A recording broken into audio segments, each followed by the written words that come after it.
concernant votre santé, cette nouveauté du jour, la cigarette électronique est désormais interdite dans les transports en commun et aussi au travail, dans les espaces partagés. Nous en profiterons pour faire un bilan du vapotage avec Florence Griffon. Est-il dangereux pour mon voisin? Dans quelle proportion a-t-il fait baisser le nombre de fumeurs? D'abord, voyons comment cette nouvelle réglementation est accueillie. C'est avec Nabila Tabouri, Maëva de Froyenne et Alain Locassio.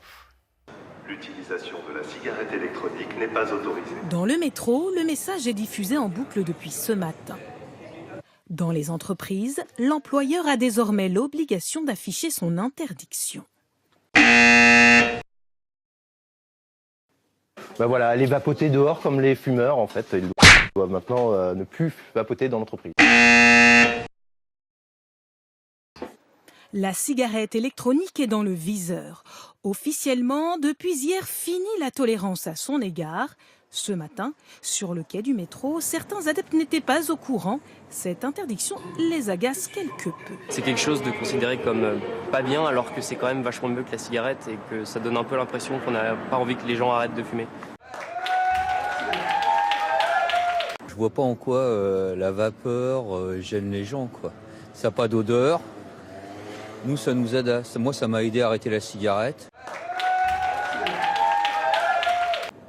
Concrètement, dans l'entreprise, il est désormais interdit d'utiliser sa cigarette électronique dans un open space, une salle de réunion, la cantine, les ateliers chaînes de montage ainsi que les toilettes et les vestiaires. En revanche, elle est toujours autorisée dans les bureaux fermés et les locaux accueillant du public. Dans cette entreprise, même les fumeurs approuvent la nouvelle réglementation. Pour un non-fumeur, l'odeur, c'est très dérangeant. Et ouais, le geste, non, je ne pense pas que le geste dérange, mais vraiment l'odeur. Et puis la santé. Dans les transports, elle est interdite dans le bus, le tram, le métro, le train et l'avion. Mais elle reste autorisée sur les quais de gare à l'air libre et sous les abribus. Là aussi, cette interdiction est pour beaucoup la bienvenue. C'est normal que ce soit interdit parce que nous subissons, nous qui ne fumons pas. Le vapotage, je pense que c'est toxique quelque part. Donc, si tout le monde s'amuse à vapoter, puis c'est un respect pour autrui aussi. Boulot, métro, tout contrevenant encourt une amende de 35 €. Restent aux vapoteurs les lieux publics, bars, restaurants, discothèques ou magasins. Là, les cigarettes électroniques sont encore autorisées. Et pour aller plus loin sur le vapotage, Florence Griffon est avec nous. Petit vrai faux sur la cigarette électronique.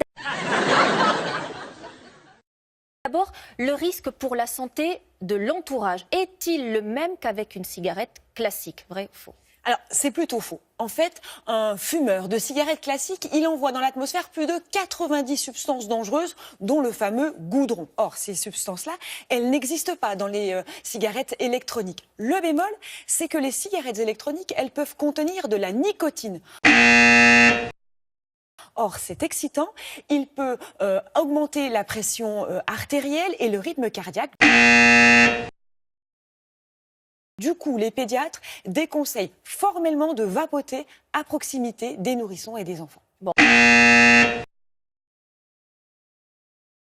Autre vrai, faux, les Français sont de plus en plus nombreux à vapoter. Alors, c'est plutôt faux, en fait, c'est stable.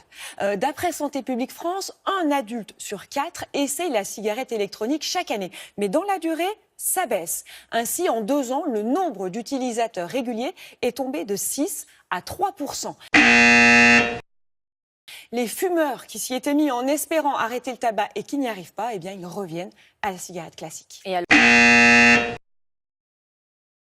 quel bilan? Est-ce que le vapotage fait baisser le nombre de consommateurs de tabac? Alors en fait, c'est plutôt vrai.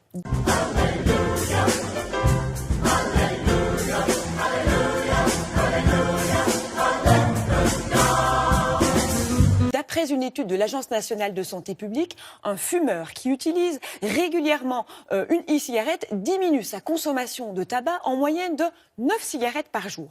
Mais on observe que la cigarette électronique, elle peut aussi favoriser l'entrée dans le tabagisme des jeunes non-fumeurs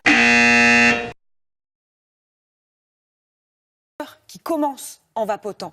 D'où la nécessité de lutter contre une image marketing trop positive de la cigarette électronique.